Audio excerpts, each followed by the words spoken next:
Hello बच्चों, अनंत ज्ञान भाई सज्जन में आप सभी का हार्दिक स्वागत है। आज हम क्लास 10 हिंदी क्षितिज चैप्टर 8 कन्यादान, जो कि ऋतुराज द्वारा लिखी गई कविता है, उसकी सप्रसंग व्याख्या करेंगे।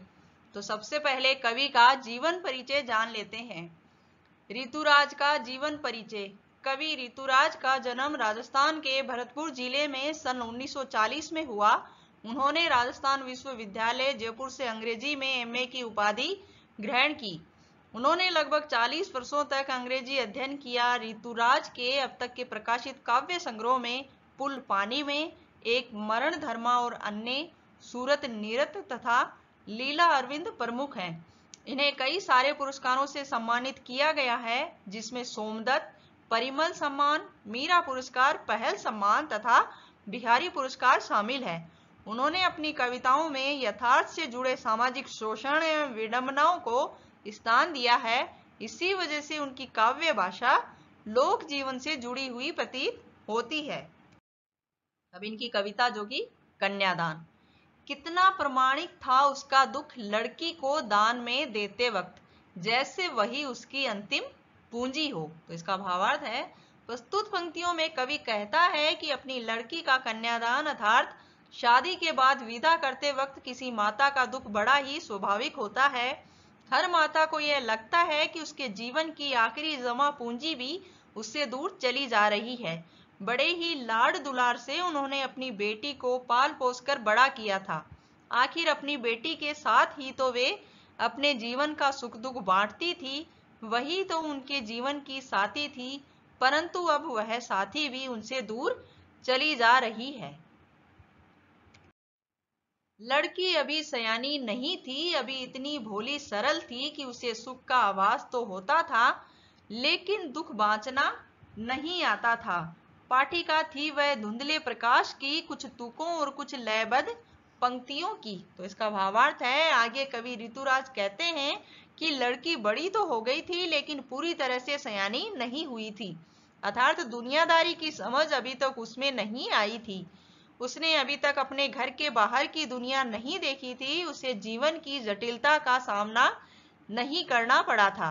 उसका जीवन अभी तक बड़ी सरलता से बीत रहा था। यही कारण था कि उसे खुशियां मनाना तो आता था, लेकिन परेशानियों का सामना कैसे किया जाए ये अभी तक उसे नहीं पता था। अपने घर के बाहर की दुनिया उसके लिए एक धुंधली तस्वीर की तरह थी, जिसे वो कभी ठीक से देख नहीं पाई थी। जब तक कोई व्यक्ति घर के बाहर कदम न रखे, बाहर की दुनिया में वक्त न गुजारे, तब तक उसका संपूर्ण रूप से विकास नहीं हो सकता। इसलिए अभी वह भोली बच्ची केवल सुखों की कल्पना में जी रही थी। माँ ने कहा, पानी में झांक कर अपने चेहरे पर मत रीझना। आग रोटियां सेकने के लिए है, जलने के लिए नहीं। वस्त्र और आभूषण शाब्दिक भ्रमों की तरह बंधन है स्त्री जीवन के। अपनी इन पंक्तियों में कवि ने उस माँ का वर्णन किया है जो विदाई के वक्त अपनी बेटी को नसीहत दे रही है कि उसे ससुराल में किस तरह रहना है और किस तरह नहीं।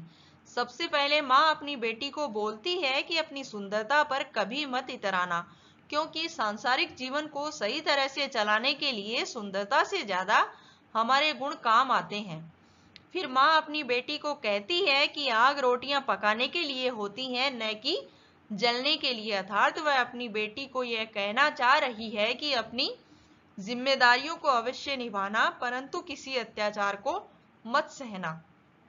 उसके बाद माँ कहती है कि वस्त्र आभूषण के मोह में कभी ना पड़ना, यह केवल एक बंधन है जिसमें कभी भी नहीं बंधना चाहिए।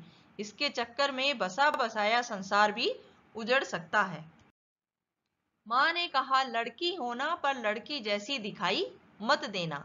इन पंक्तियों में माँ अपनी बेटी को कह रही है कि अपने आप को किसी के सामने एक दुर्बल कन्या की तरह प्रस्तुत मत करना और न ही अपनी निर्बलता किसी के सामने आने देना। इस संसार में लोग निर्बल के ऊपर ही अत्याचार करते हैं, इसलिए उन्होंने कहा कि अपने भीतर नारी के सभी गुण बनाए रखना, लेकिन दूसरों के सामने खुद को कभी निर्बल और असहाय मत दिखाना। इसी के साथ यह क्लास यहीं समाप्त होती है।